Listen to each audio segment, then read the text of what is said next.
Welcome back to the YouTube channel. Today we will be doing a tier list ranking brutally the Man United 2024-2025 squad. But before we do it, please do smash the like button and please do subscribe. We've got the tier list here. We've got crucial, we've got in the 11, we've got squad, rotation, we've got loan, and then we have got sell. So we're going to be going through every single player, but as I said, please do smash the like button and please do subscribe. We're going to start off with Erik ten Hag. I'm going to put him in sell straight away. Personally, I don't think Erik ten Hag is the right man for Manchester United. I've spoken about this on previous videos. I think the way he's handled everything, I think it's just as if the squad and the club is just too big for him now. And I think it's gone on for too long now. And I think the Ineos group really need to sort it out fast. Okay, then. So we're going to kind of go through these players and I will give you kind of a quick reasoning. We won't go for too long because there's a lot of players to go through. Lindelof. Now, Lindelof is an interesting one. I'm going to put him in squad rotation because, yes, I don't think he's ideal, but I don't think he's bad to have in the dressing room because I think there's a tendency when people do these lists to get rid of absolutely every single player. And if you get rid of absolutely everyone, there'll be no one left. So we've got to actually have a bit of a squad here. I think he's okay. I think he's good to have in and around to play every now and then, but you wouldn't want him in the starting 11, just kind of on the fringe of the squad. Then we have got the backup goalkeeper. So again, squad rotation. Not really seen much of him, but he's got to be in and around, hasn't he? Then Mazraoui, I think straight away he's got to be in the 11. I think he's been incredible since he signed from Bayern Munich to Manchester United. I think he's been really good. I think he's kind of been one of the better players in the Man United team, and I think he's kind of taken to the Premier like a duck to water. So I think it's a massive improvement on Aaron Wan-Bissaka in the right back position. So yeah, I really like him. Next, we've got Matthias de Ligt. Now again, I'd probably have him in the 11. I know he's struggled at times. He seems a little bit slow, but I do think kind of people are being extremely harsh. I think he's an improvement on previous centre back options with the likes of Lindelof and players like that. And I think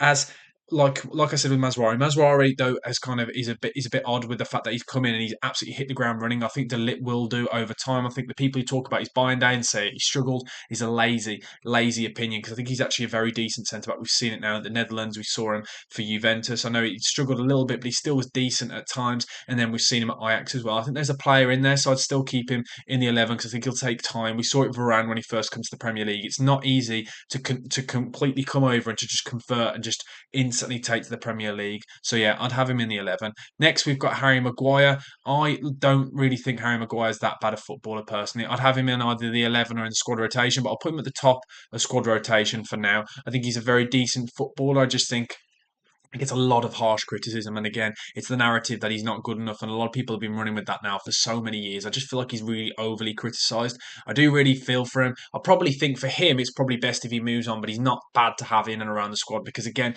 you've got to be careful when we talk about these ranking lists and when we talk about these tier lists. Everyone has a tendency to get rid of absolutely everyone. You need some leaders in there, and Harry Maguire is a player who's done it on the big stage. He's played for Man United now. He understands what it's like being at Manchester United. Not only that, he's done it on the big stage in the World Cup and at the Euros for England. So yeah, I'd have him in and around the squad. Next, we've got the butcher, Lautaro Martinez. I'd have him in the 11. I think he's a decent centre back. Kind of proven me wrong. I did say when I first spoke about him when he first came to the Premier League, I didn't think he was big enough. But he has it's a really weird way. The way he kind of holds himself, the way he positions himself, he doesn't seem like a smaller centre back. I really like him. Really good on the ball. He just needs to get fit, and I think that's the problem. He never seems to be available. And I always say the best ability is availability, and I think he kind of lacks that. So it's not really worked out for him. If he can get fit, then this guy could be one of the best centre backs in the league. But he's just never fit, so we never actually get to see it. Next, we've got Mason Mount. Now, Mason Mount, I'm going to say sell. Personally, I think Man United took an unnecessary risk on him. They didn't need to sign it, and it felt like a signing of the old kind of Glazers mentality where they'd sign players just because of the name. They were offered the man. He quite clearly wasn't good enough for Chelsea. He's kind of fallen out his way, and it's a real shame because it was a really decent player in there once. It's not worked out so far. I know he's had injury problems and things, but I just didn't feel like the signing made sense, especially when you've got the next player we're going to talk about. I don't really understand how he fits into the squad. So yeah, I'd be selling Mason Mount. Next, we've got Bruno Fernandes. He's crucial to this team. I think he's the best player at Manchester United. I think he's really slept on as a player in general. I know this season he's not had the best of seasons and he hasn't got off to a great start, but we think about all the previous years and how incredibly he's been at Manchester United. He's kind of dragged this side in so many times, just completely dragged the entire team by the scruff of the neck. And I think the reason why everyone likes to run the kind of the mentality of, oh, he moans and things and he whinges, it's because he demands so much of the rest of the team. And I think he's the only real winner in this team. There aren't many winners, and I think he's the kind of player that you desperately need. And I think he's crucial to Manchester United. He needs to play in that number 10 and build the team around him. I absolutely love him. I think you kind of hear the way that players like Odegaard and players like De Bruyne talk about him. It just speaks volume. It's just because he's over scrutinised and scapegoated because of the way he moans at players and things like that. And sometimes a lot of people talk about his diving and things like that. But I really like him. I think he's an incredible footballer. So for me, it's got to be in Crucial. It's probably the best player at Manchester United. Next, we've got Rasmus Højlund. Now, Rasmus Højlund is a really difficult one for me. I don't know if he's good enough for Manchester United, if I'm honest. I'm not sure, but it's very early on. So I'd have him in the squad in rotation, ideally. But then when you look at the other choices they've got as a striker, I think he's got to be in the 11, which is why it's a bit of a weird one. Realistically, he's not really hit the ground running with Manchester United. He's had flickers and again, but he has problems with injury, and it seems like there's a theme with this with a lot of Manchester United signings. Whether they're doing the right due diligence, I don't know. But I think realistically, when you compare him to the other strike options they've got, he's probably got to start for me. I think he's probably the better option. So yeah, he'd be my number 9 because what I like about him, we'll get onto the next striker in a minute. What I like about Højlund is he's proper number 9. He's got an eye for goal. Whereas the next player we'll talk about, I'm not sure is. So we'll move on to Zirkzee. So Zirkzee, I personally I'm not sure. I think it feels a bit harsh saying this so early on, but I would sell personally. I don't really feel like he suits the system. I feel like it was a signing where they've gone, this guy's done well at Bologna, so let's sign him. I don't look at him and think this guy suits the system. He kind of plays as a 9.5. He plays as a bit of a second striker, kind of operates and drifts from the left hand side and also on the right hand side. But at Man United, they've got Bruno Fernandes who can do that, so I don't see how he fits into this system. So personally, I feel like it was a signing where they've looked at the name, looked at what he's done at Bologna last season, just gone, we need to buy him, whereas I don't think he really suits the system. So personally, I think he should be sold. Now, a lot of people go, that's a bit harsh, it's a bit early, but I don't see how he fits in when you've got your likes of Bruno Fernandes and other players like that. And you probably still get a bit of cash from it, just hasn't worked out personally. I know it does sound a little bit harsh. Next, we've got Marcus Rashford. Now, Marcus Rashford is such a weird one. Now, I feel sorry for him. So for 2 reasons, I'm going to sell him. For him personally, I want him to progress. I really like him as a footballer. He's done really good things for England in the past, and I really like him. Very exciting footballer. But the problem is, it's not worked out Manchester United because there's no competition in his spot. In any other team, if you've been playing the way he has done in the last season and a half, realistically, ever since the World Cup, he hasn't really hit the heights that he had done before. You would be dropped. But the problem is, there's no one to bring in for him realistically. I know there's kind of some youngsters and things like that we can get onto in a bit, but there's no real player that's competing with him. So I just feel like it's just become a rotten situation. The fans are turning on him, the media are as well. I think it's probably just best for him to get a move. And Man United could still get a sale for him. They could make some money. A club like PSG for me would make sense, especially with the Nike dealings that PSG have got, and with him as well. It's a bit of a statement sign. I just think he needs a fresh club. He needs a bit of fresh time because I just don't feel like it's working out at the moment. And it's getting really toxic. And personally, I just don't think he's the right man at the moment for Manchester United. There's definitely a player there, but we just haven't seen it in a while. So I think it should be sold. Okay, then. Next, we have got Eriksen. Now, Eriksen is an interesting one for me. Eriksen. Now, where do I put Eriksen? I really like him, and I think he's a good player to have in the squad. So I'll put him in squad rotation because I think he's good to be in and around the squad. Kind of, again, we speak about it all the time when these players that are a little bit older, I think his contract's up in the summer, so I can't imagine he's going to sign a new contract. Playing a number 10, he can play in a deep line role. Like, I think he's a decent player, and he's a good, again, to have in and around the dressing room. You don't really want him in the starting 11, but again, these are the kind of players that will be good to bring on in extra games, in cup games, bring on towards the end of the games. There's the kind of experience that you need. So, yeah, I think he's a decent player, but yeah, I'm not sure he's the man they exactly need. Next, we've got Malacia. Malacia, sell. We haven't seen this guy play in absolutely ages. He kind of first came in under Erik ten Hag. He really struggled in the Premier League at left back. And it's a telling sign, the fact that we haven't seen him. No one knows for a while whether he's injured or not and things like that. And he hasn't really competed. It hasn't really worked out. So I'd make the sale. They probably won't get much from him because they didn't spend too much on him in the first place, but I would sell him. I just don't feel like he suits this Manchester United side. Next, we've got Leny Yoro. Now, Leny Yoro is a really interesting one. Leny Yoro was a player I was really excited about. And I feel for him again because he's got an injury which just it hasn't helped him at all. Like, we spoke about the fact that he was an exciting player. He kind of came in at such a young age. Real Madrid wanted him. A lot of people spoke about his time at Lille and that this guy was a really decent player. I've not really seen much of him other than highlights and things, and then he got that injury straight away. He's not a player that you expect to start instantly. And a lot of people go, but they spent all that money on him. It's 50 million.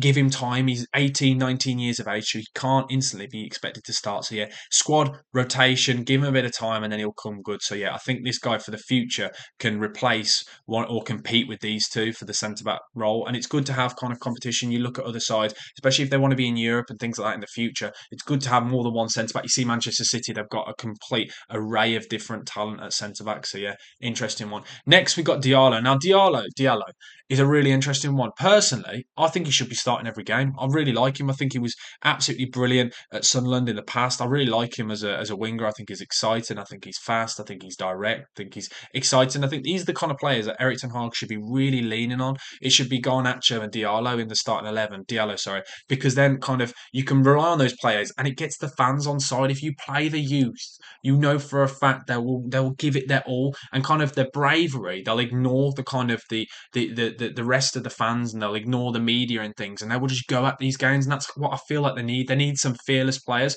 So I feel like Diallo and Garnacho should both be starting. Both of them probably in an ideal situation, you'd manage their minutes, kind of blend them into the team as time goes on. But right now, I don't think they're in that situation. I think he's got to be playing. I think he's got to be starting. I think the two of them right now, especially over Rashford, I think those two right now are the players that you'd want in and around the squad. Also, when we're talking about loans, I'm going to quickly just whack in all the youth players. I think all of these lads should be out on loan. I'm just putting it out there now. So I'm going to whack them on there so you realise what we're doing with kind of the loan situation, just so you fully understand and get the gist of what I'm doing. Next, we've got Casemiro. Now, Casemiro for me has to be sold. Now, Casemiro, I think, has just been a mistake. And I feel like sometimes in life, you've just got to own up to your mistakes, whether it's in football or not. This transfer was bizarre. We spoke about it on the time at the channel. I said I didn't understand why they spent so much on a player at that age. And you can't, I think the telling sign was that the fact that Real Madrid were so willing to sell him, if he was so reliable, and you looked at kind of the fact that they'd already bought all these players in like Tchouaméni, Camavinga, even your likes of Valverde coming through, then you got Bellingham. Real Madrid didn't need him, so they were happy to get rid of him. But it went so fast and it just didn't make any sense. And he's on a whopping big contract. Personally, I'd sell or I'd take the hit. To move the club forward, you can't have players like this in and around the squad. It kind of reminds me of, do you remember when Arsenal had players like Ozil and players like Aubameyang, who were players who weren't performing, weren't giving their all, whether they could or not. It's not his fault. I'm not saying it's his fault, but it's his age now. You can tell he's just not up to it. And kind of when he plays, you just feel sorry for him. I just think it's best for both parties if they could just, if either he could be sold, whether that be abroad, I don't know, or even loaned out to a club, just to get rid off the books and kind of give these other players a bit of fresh minutes, get them in and around the squad. Next, we've got Diego Dalot. I think he is.